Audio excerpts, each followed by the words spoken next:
IIT बाबा करके बहुत famous हो रहे हैं, क्या आपने सुना है उनके बारे में? जी, देखिए माता पिता से हेट करना, माता पिता से घृणा करना, नफरत करना, ये मुझे मेरी दृष्टि में तो सही नहीं है। और रही बात आईआईटी बाबा की कि वो माता पिता की निंदा कर रहे हैं, तो मुझे नहीं लगता है कि निंदा करके माता पिता तो भगवान से बड़ा उनका दर्जा दिया गया है, मातृ देवो भव पितृ देवो भव। तो माता पिता की निंदा करके और हम कहें कि केवल हम परिपूर्ण हैं और हम कल्कि का अवतार है, तो ये मेरी दृष्टिकोण में तो सही नहीं है। आपको क्या लगता है कि अगर वो जैसा बता रहे हैं कि वो कल्कि के अवतार है, तो क्या आप उन्हें पूजेंगे, मतलब बिल्कुल इन फ्यूचर अगर बिल्कुल किसी को? हमारे दृष्टिकोण में पूजने का कोई विधान नहीं है। अगर भगवान भी सामने आकर के कह दे कि हम भगवान हैं, तो उसे कैसे मांगे? भगवान स्वयं आकर के कह दे कि हम भगवान हैं, तो उसको मानने का एकमात्र तरीका है वेद, उसको मानने का एकमात्र तरीका है शास्त्र। वेद शास्त्र के अनुसार उसके आचरण है तो हम भगवान मानेंगे। राम और कृष्ण को भी हमने भगवान माना, तो इसलिए माना क्योंकि उन्होंने माता पिता को पूजा है। माता पिता की निंदा करके वो भगवान नहीं बन सकते हैं। चलिए एक सेकंड के लिए साइड कर देते हैं कि उन्होंने अपने माता पिता के बारे में कुछ खराब बोला है, फिर अगर इस बात को अगर लेके आए, तो क्या आप उनको पूजेंगे? तो भी पूजने का कोई विधान नहीं है। हाँ। हमारे समाज में बहुत ऐसे वैज्ञानिक हुए, एपीजे अब्दुल कलाम हुए, बहुत सारे ऐसे वैज्ञानिक हुए। एपीजे अब्दुल कलाम भी भगवत गीता पढ़ते थे, तो अब ऐसा नहीं है कि हम उनको भगवान मान करके और पूजने लगेंगे। हाँ, उन्होंने जो हमारे समाज के लिए कार्य किया है, तो हम जरूर समय समय पे उनको याद करते रहते हैं, तो वो याद में तो रहेंगे लेकिन पूजने में नहीं रहेंगे। जैसे अभी प्रयागराज में मेन मुद्दा होना चाहिए आध्यात्मिक चेतना को जन्म देना, आध्यात्मिकता को जानना, लेकिन मीडिया भी पीछे पड़ी हुई है किस चीज़ के लिए? तो मोनालिसा की आंखें कितनी सुंदर हैं। मीडिया पीछे पड़ी हुई है कि आईआईटी बाबा क्या क्या चीज़ें कर पा रहे हैं। मीडिया पीछे पड़ी हुई है कि कौन सबसे सुंदर इस महाकुंभ में दिख रहा है, कि हमारा चैनल जो है कितना आगे बढ़ जाए। तो हमारे दृष्टिकोण में ध्यान यहाँ केवल युग पुरुष पे देना चाहिए। यहाँ से क्या हम समाज को एक नई दिशा दे सकते हैं, इस पर ज़्यादा ध्यान देना चाहिए। Hello everyone and welcome to the channel and miss Mahakumbh की एक्सक्लूसिव वीडियो में आप सभी का स्वागत है। आज मेरे साथ एक भगवत कथा एंड राम कथा वाचक एक महिला विराजित है। तो मैम पहले आप अपना थोड़ा सा परिचय दीजिए। आप सभी को प्रयागराज की पावन भूमि से हर हर महादेव, जय माँ गंगे। मैं त्रिपाठी साधना शास्त्री गोरखपुर देवरिया से, और मैं राम कथा और भागवत कथा का वाचन करती हूँ। कब से कर रहे हो आप ये? जी, मैं जब 14 साल की थी तब से मैंने इसको प्रारंभ किया था, लेकिन 14 इयर्स, एक छोटे बच्चे हैं। जी जी जी। तब आपको कहाँ से ये सारे नॉलेज मिले? क्योंकि हमारे पिताजी जो थे वो अयोध्या से छोटी छावनी से जुड़े हुए थे, और आप एक राम कथा के बहुत ही सुप्रसिद्ध वक्ता थे, तो उनके द्वारा मुझे ये प्रेरणा प्राप्त हुई। तो वो ऑलरेडी करते थे, फिर उनसे सीखकर आपने ये चीजें की? वो ऑलरेडी करते थे, और उनके मन में ये बहुत ही इच्छा थी। उन्होंने माँ गंगा से ऐसी प्रार्थना की थी कि मेरी बेटी भी इस राम कथा की ओर अग्रसर हो। तो उन्होंने ये चाहा और आपने करना स्टार्ट भी कर दिया। तो आपके पेरेंट्स बहुत प्राउड होंगे आपको लेकर। जी जी, बहुत बहुत। तो आपने एटलीस्ट अपने पेरेंट्स को तो बहुत प्राउड फील कराया है, इसके लिए तो बहुत बहुत मतलब शुभेच्छा बोल सकते हैं हम आपको। और अभी आपको यहाँ महाकुंभ में कैसा फील हो रहा है? यहाँ जो आध्यात्मिक ऊर्जा देखने को मिल रही है, मैं यहाँ 12 जनवरी से हूँ। और आपने शाही स्नान किया? जी। कैसा लगा? जी, मुझे बहुत बहुत अच्छा, यहाँ जो एक आध्यात्मिक ऊर्जा मिल रही है, और यहाँ जो आप देखने को मिल रहा है, जो श्रद्धालु और जो यहाँ आगंतुक आ रहे हैं, बड़े बड़े संत महात्मा, अन्य जगह पे आपको जाकर के दर्शन करने को मिलेगा, लेकिन जो नहीं जा पाते हैं, एक एक संतों को अलग अलग जाके दर्शन नहीं कर सकते, वो महाकुंभ की इस पावन भूमि पे आकर एकत्रित होकर सबका दर्शन करते हैं। तो आपको अच्छा लगा है? तो ये जो राम कथा और ये जो भगवत कथा जो आप कराते हो, तो उसमें काफी सारे उसमें वो होते होंगे, श्लोक होते होंगे, आपको तो याद भी होगा। कुछ हम अगर कुछ पंक्तियां अगर आप सुना दे तो अच्छा लगेगा हमें भी, क्योंकि हम भी मानस की एक बहुत सुंदर सी पंक्ति है कि मुद मंगलमय संत समाजो, जो जग जंगम तीरथ राजो, राम भक्ति जहाँ सुर सरी धारा, सरसई ब्रह्म विचार प्रचारा।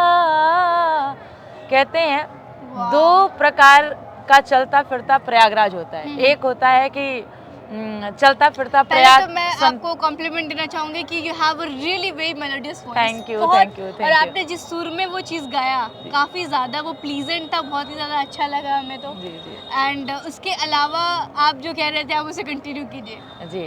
तो दो प्रकार का प्रयागराज कहा गया है, एक चलता फिरता और एक स्थिर।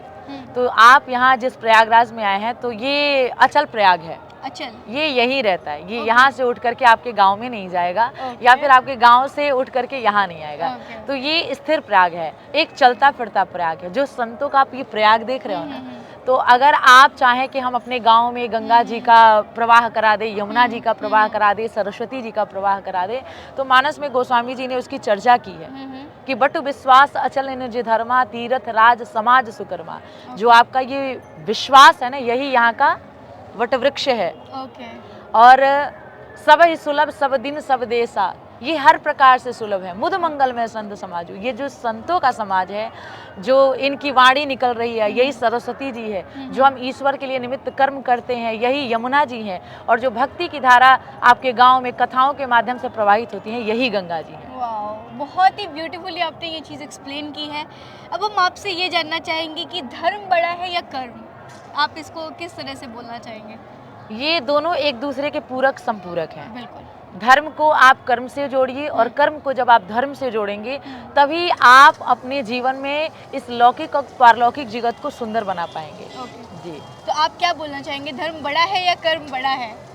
कर्म तो अपने आप में पूर्ण है, मतलब कर्म को आप आध्यात्मिकता अगर धर्म से जोड़ देंगे, दोनों को जोड़ना पड़ेगा, अलगाववाद आप नहीं कर सकते। आपको कर्म अगर धर्म से अगर आप जोड़ देंगे तो आप समाज में एक आध्यात्मिक उत्थान कर पाएंगे। अगर कर्म को बिना धर्म के अगर आप चाहेंगे कि बिना धर्म को जोड़े हम केवल कर्म कर रहे हैं, तो कर्म तो आप देखेंगे कि जो दुष्ट प्रवृत्ति का व्यक्ति है वो भी कर्म ही करता है। लेकिन जब कोई व्यक्ति धर्म को जोड़ करके कार्य करता है तो फिर वो किसी को किसी प्रकार का कष्ट कष्ट नहीं पहुंचा, किसी को हार्म नहीं करता। जी जी। अभी एक आईआईटी बाबा करके बहुत फेमस हो रहे हैं, क्या आपने सुना है उनके बारे में? जी जी बिल्कुल सुना। तो वो अपने पेरेंट्स से काफ़ी हेट करते हैं और वो अपने आप को कल्कि प्रूफ कर रहे हैं, मतलब बता रहे हैं। तो क्या आप किस नज़रिए से देख रहे हैं आप उनको? देखिए, माता पिता से हेट करना, माता पिता से घृणा करना, नफरत करना, ये मेरी दृष्टि में तो सही नहीं है। रही बात माता पिता की कि माता पिता कह रहे हैं कि तुम लौट आओ, चले आओ, तो माता पिता को ये विचार करना चाहिए। मानस कहता है पुत्रवती युवती जग सोई, रघुपति भगत जासु सुत होई। वो माता पिता स्वयं को सौभाग्यशाली माने कि जिनके द्वारा एक ऐसा पुत्र जन्म लेकर के आए जो भगवान की भक्ति की ओर अग्रसर है, तो इसमें उन्हें दुखी नहीं होना चाहिए। और रही बात आईआईटी बाबा की कि वो माता पिता की निंदा कर रहे हैं, तो मुझे नहीं लगता है कि निंदा करके माता पिता तो भगवान से बड़ा उनका दर्जा दिया गया है, मातृ देवो भव पितृ देवो भव। तो माता पिता की निंदा करके और हम कहें कि केवल हम परिपूर्ण हैं और हम कल्कि का अवतार है, तो ये मेरी दृष्टिकोण में तो सही नहीं है। तो कल्कि वो कह रहे हैं और उन्होंने बहुत सारी चीज़ें भी प्रूव भी किया है कि वो कह रहे हैं कि मैंने ऋषिकेश में बिजली कड़काई थी। देखिए, वो आईआईटी किए हुए हैं और रही बात उन्होंने बहुत शोध किया हुआ है, तो ये तो एकदम फैक्ट है कि उनका जो विचार होगा, उनका जो सोचने का तरीका होगा, उनका जो आकलन होगा वो बहुत हाई लेवल पे होगा। अगर उनकी विद्वता के साथ साथ आध्यात्मिकता, उनकी आध्यात्मिकता और उनकी विद्वता पे तो कोई सवाल नहीं है। माता पिता की निंदा करना ये उनका पर्सनल मैटर है, लेकिन मेरे कहने का उद्देश्य यही है कि यदि वो अपने आध्यात्मिकता से और अपनी ऊर्जा से आज के समय को कनेक्ट करके अगर वो कुछ शोध कर रहे हैं, तो ये हमारी समाज में एक नई दिशा साबित करने में हमें मदद करेगा। आपको क्या लगता है कि अगर वो जैसा बता रहे हैं कि वो कल्कि के अवतार है, तो क्या आप उन्हें पूजेंगे, मतलब इन फ्यूचर अगर किसी को? हमारी दृष्टिकोण में पूजने का कोई विधान नहीं है। अगर भगवान भी सामने आकर के कह दे कि हम भगवान हैं, तो उसे कैसे मांगे? भगवान स्वयं आकर के कह दे कि हम भगवान हैं, तो उसको मानने का एकमात्र तरीका है वेद, उसको मानने का एकमात्र तरीका है शास्त्र। वेद शास्त्र के अनुसार उसके आचरण है तो हम भगवान मानेंगे। राम और कृष्ण को भी हमने भगवान माना, तो इसलिए माना क्योंकि उन्होंने माता पिता को पूजा है। माता पिता की निंदा करके वो भगवान नहीं बन सकते हैं। चलिए एक सेकंड के लिए पहले साइड कर देते हैं कि उन्होंने अपने माता पिता के बारे में कुछ खराब बोला है, फिर अगर इस बात को अगर लेके आए तो क्या आप उनको पूजेंगे? तो भी पूजने का कोई विधान नहीं है। हाँ। हमारे समाज में बहुत ऐसे वैज्ञानिक हुए, एपीजे अब्दुल कलाम हुए, बहुत सारे ऐसे वैज्ञानिक हुए। एपीजे अब्दुल कलाम भी भगवत गीता पढ़ते थे। तो अब ऐसा नहीं है कि हम उनको भगवान मान करके और पूजने लगेंगे। हाँ, उन्होंने जो हमारे समाज के लिए कार्य किया है तो हम जरूर समय समय पे उनको याद करते रहते हैं। तो वो याद में तो रहेंगे लेकिन पूजने में नहीं रहेंगे। तो मतलब उन्हें पूजा जाना चाहिए, ये आप इसके लिए ऑडियंस को क्या बोलेंगे? क्योंकि वो काफी लोग अब उनको देखिए, उनके ऑडियंस die सब hard fan समझदार बन है, रहे हैं। ऐसा नहीं है कि ऑडियंस समझती नहीं है। हाँ। ऑडियंस सब समझती है। कुछ हर व्यक्ति audience- समाज में एक समय के लिए आता है जब वायरल हो जाता है। जैसे अभी प्रयागराज में मेन मुद्दा होना चाहिए आध्यात्मिक चेतना को जन्म देना, आध्यात्मिकता को जानना। लेकिन मीडिया भी पीछे पड़ी हुई है किस चीज़ के लिए? तो मोनालिसा की आंखें कितनी सुंदर हैं। मीडिया पीछे पड़ी हुई है कि आईआईटी बाबा क्या क्या चीज़ें कर पा रहे हैं। मीडिया पीछे पड़ी हुई है कि कौन सबसे सुंदर इस महाकुंभ में दिख रहा है, कि हमारा चैनल जो है कितना आगे बढ़ जाए।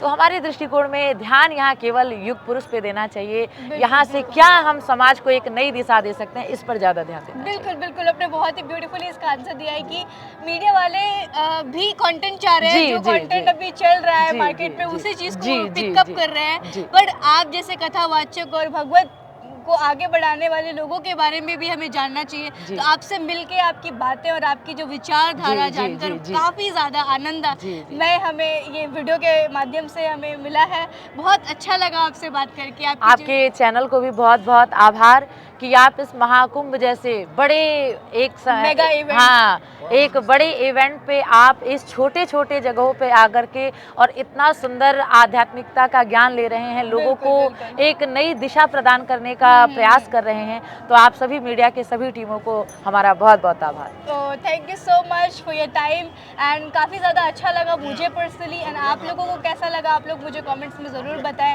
Will see you in another interesting episode of this series Mahakumbh का। एंड अगर आप लोगों ने अभी तक मेरा प्लेलिस्ट चेक नहीं किया है तो उसे ज़रूर चेकआउट करें एंड सब्सक्राइब करने के लिए कहें इनको, सो दैट बिल्कुल आप इनका चैनल सब्सक्राइब करें, Oh, फॉलो thank करें you. और ज़्यादा से ज़्यादा शेयर करें। शेयर भी करें यार, बिल्कुल, because knowledge is sharing and जितना आप शेयरिंग इज केयरिंग अल्टीमेटली।